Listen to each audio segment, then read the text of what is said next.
overnøs, jeg sætter mig ned. Ja. Hej, jeg hedder Mikkel, og jeg er marketingchef i A-familien Ærsk. Jeg tjener 300.000 om måneden.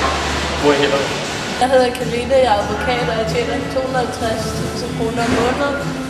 Og jeg bor på Strandvej. Er du gift, skilt? Eller nogen børn? Jeg har 2 børn og en kæreste, men vi har et åbent forhold. Hvad med dig? Jeg er single. Og jeg har ingen børn, det er jeg sgu ikke tid til. Vil du med at spise lidt? Det vil jeg da gerne. Jo, men jeg har bare ikke tid i den her uge, men næste uge har jeg fri. Men i næste måned kan jeg. De næste 3 måneder er jeg i Thailand, så hvad med nu? Det kan jeg ikke, for jeg skal til et vigtigt møde om 10 uger. Det var ærgerligt, men vi kunne udveksle telefonnummer.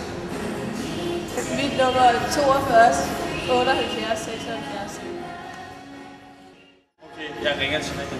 Sådan. Okay, jeg aflyser mit møde.